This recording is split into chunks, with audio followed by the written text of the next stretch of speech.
Wes ta? Lil.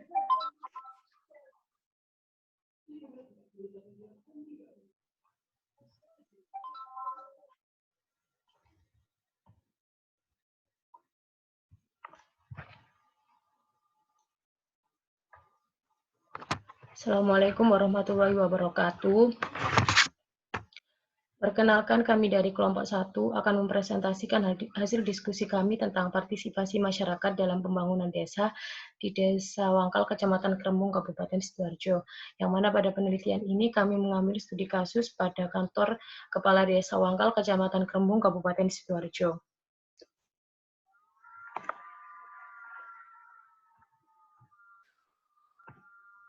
Berikut adalah nama-nama dari kelompok kami. Yang pertama Bayu Agung Arisandi, yang kedua saya sendiri Nikmati Zilda Salsabila, dan yang ketiga Nadifa Aulia Putri, dan yang keempat Nur Azizatul Umaroh.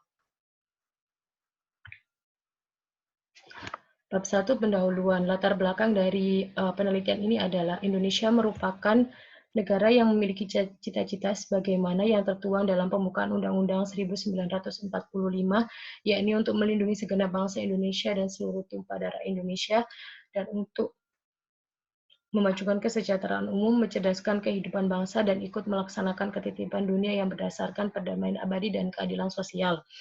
Cita-cita tersebut tentu saja tidak akan dapat tercapai apabila tidak didukung dengan sumber daya manusia yang berkualitas untuk menunjang pembangunan baik di tingkat nasional maupun daerah. Kelahiran Undang-Undang Nomor 6 Tahun 2014 tentang desa, yang mana dalam UU tersebut menjadi landasan otonomi desa. Yang mana pada undang-undang tersebut dijelaskan bahwa desa memiliki hak istimewa untuk mengatur sendiri rumah tangganya. Selain itu, terdapat pula Permendagri Nomor 114 Tahun 2014 tentang pedoman desa.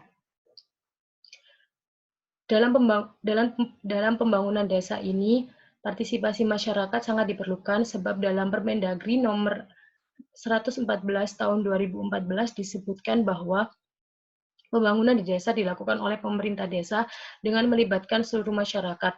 Maka dari itu partisipasi masyarakat sangat diharapkan untuk keberhasilan dari pembangunan desa ini. Berdasarkan latar belakang tersebut, kami mengambil rumusan masalah, yakni bagaimana partisipasi masyarakat dalam pembangunan desa di Desa Wangkal, Kecamatan Krembung, Kabupaten Sidoarjo. Dan kemudian tujuan penelitian kami ialah untuk mengetahui partisipasi masyarakat dalam pembangunan di Desa Wangkal, Kecamatan Krembung, Kabupaten Sidoarjo. Untuk manfaat penelitiannya sendiri, terdapat dua manfaat, yakni secara teoritis dan secara praktis. Secara teoritis, diharapkan penelitian ini dapat menjadi kontribusi bagi pengembangan konsep keilmuan khususnya dalam kajian yang berhubungan dengan partisipasi dalam pembangunan desa. Sedangkan secara praktis, terdapat 3 manfaat, yakni bagi mahasiswa, masyarakat, dan pemerintah sendiri. Yang pertama, bagi mahasiswa, penelitian ini diharapkan menambah wawasan tentang kajian yang diangkat. Dan yang kedua, manfaat bagi masyarakat antara lain menjadi kontribusi dalam pembangunan desa agar terwujud dan terlaksananya pembangunan desa yang lancar dan berhasil. Dan yang terakhir ialah bagi pemerintah. Hasil dari penelitian ini diharapkan dapat menjadi satu referensi dan bahan masukan bagi pemerintah desa dan masyarakat sesuai dengan perundang-undangan yang berlaku dalam meningkatkan pembangunan di desa.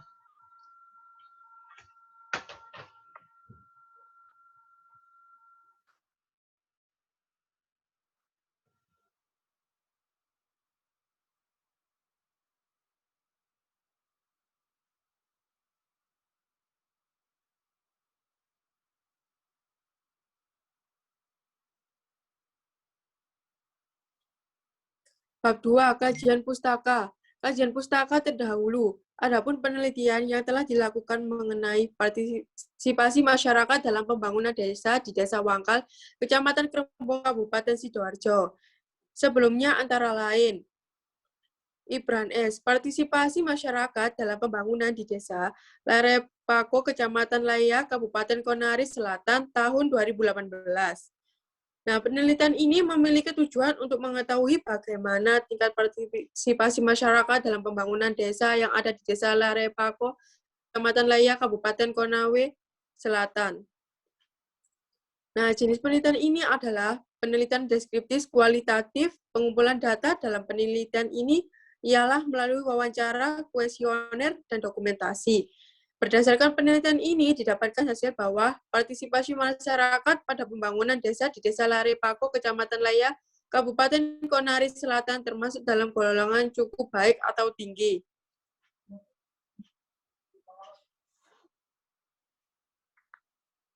Kajian penelitian terdahulu.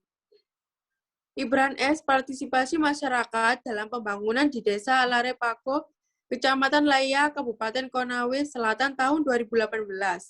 Perbedaannya, pada penelitian ini terdapat nilai rata-rata indikator partisipasi masyarakat, sedangkan pada penilaian sekarang tingkat partisipasi dijabarkan dalam bentuk penjelasan. Persamaannya sama-sama menggunakan metode kualitatif. Kritik, penelitian ini lebih terfokus pada hal apa yang telah dilakukan oleh aparatur desa kepada masyarakatnya sebelum melakukan pembangunan desa. Arthur T. Lombok, partisipasi masyarakat dalam pembangunan di Desa Lesabe, Kecamatan Tabukan Selatan, Kabupaten Kepulauan Sangihe, tahun 2015. Perbedaannya, pada penelitian ini menjelaskan indikator-indikator partisipasi masyarakat, sedangkan pada penelitian sekarang menjelaskan tentang tahap partisipasi masyarakat dalam pembangunan desa. Persamaan, sama-sama mencari tahu sejauh mana partisipasi masyarakat dalam penelitian ini tidak jelaskan bahwa apa yang menjadi penyebab proses pembangunan tidak bisa berjalan secara parsial.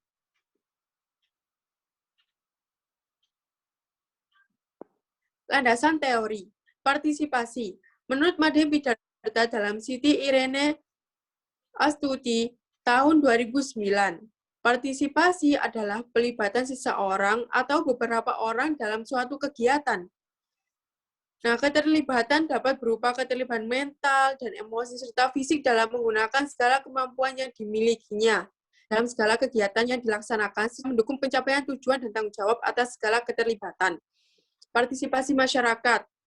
Partisipasi masyarakat menurut Isbandi tahun 2007 adalah keikutsertaan masyarakat dalam proses pengidentifikasian masalah dan potensi yang ada di masyarakat, pemilihan dan pengambilan keputusan tentang alternatif solusi untuk menangani masalah, pelaksanaan upaya mengatasi masalah, dan keterlibatan masyarakat dalam proses mengevaluasi perubahan yang terjadi.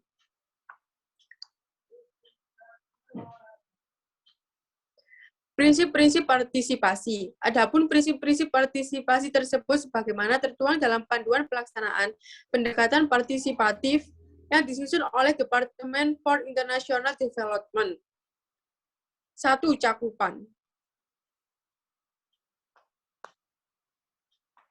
Cakupan semua orang atau wakil-wakil dari semua kelompok yang terkena dampak dari hasil-hasil suatu keputusan atau proses proyek pembangunan.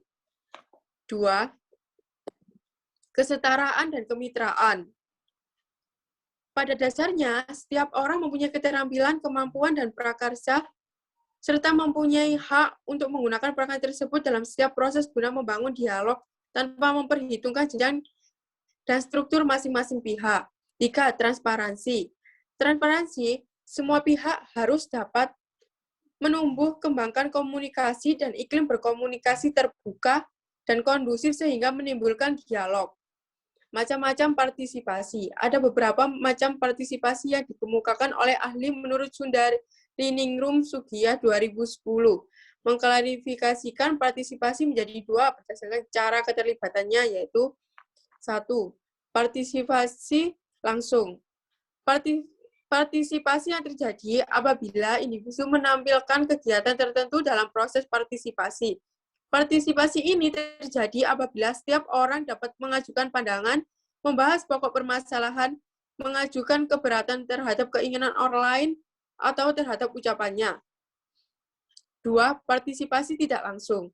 Partisipasi yang terjadi apabila individu mendelegasikan hak partisipasinya pada orang lain.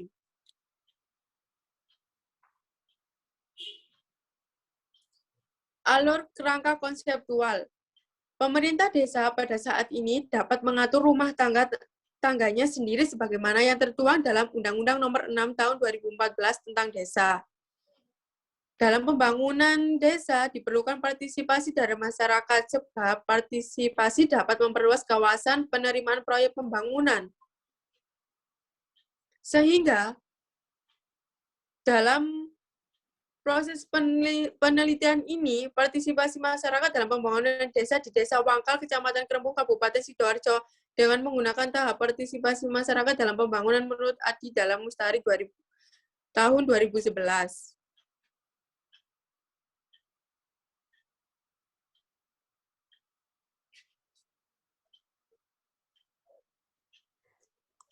Metode penelitian. 1. Tipe dan dasar penelitian. Jenis penelitian yang digunakan pada penelitian ini ialah penelitian deskriptif dengan pendekatan kualitatif. Pendekatan kualitatif dinilai lebih mampu mengungkapkan dan menjabarkan mengenai tentang partisipasi masyarakat dalam pembangunan di Desa Wangkal, Kecamatan Kerbung, Kabupaten Sidoarjo. 2. Fokus penelitian. Dalam penelitian kualitatif ini, fokus penelitian memiliki batasan-batasan masalah yang memiliki kegunaan sehingga penelitian lebih terfokus kepada permasalahan yang akan diteliti oleh peneliti. Oleh sebab itu, fokus penelitian memegang peranan penting dalam mengarahkan peneliti, yang mana partisipasi tersebut meliputi 1. Tahap asesmen, 2. Tahap alternatif program dan kegiatan, 3. Tahap evaluasi.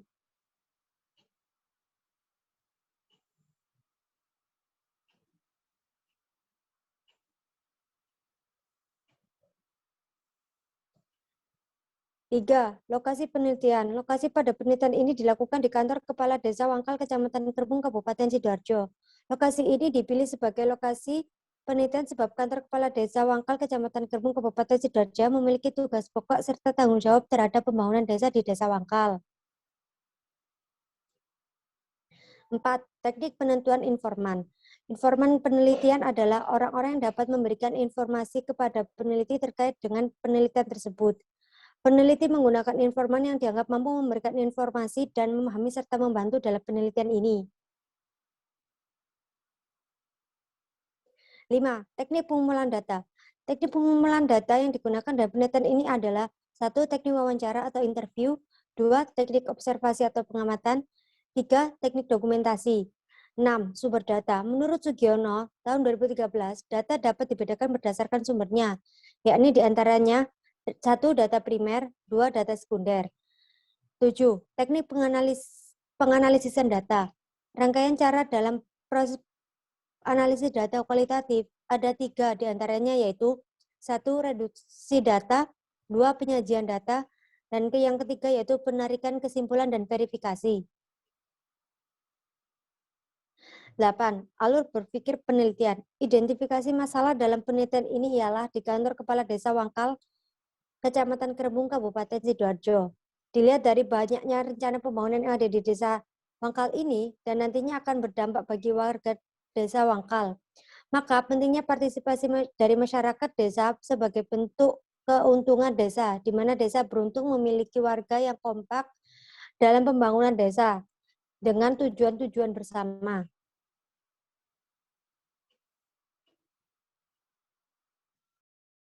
Sekian presentasi dari kelompok kami. Untuk kurang lebihnya kami mohon maaf yang sebesar-besarnya. Kami akhiri. Wassalamualaikum warahmatullahi wabarakatuh.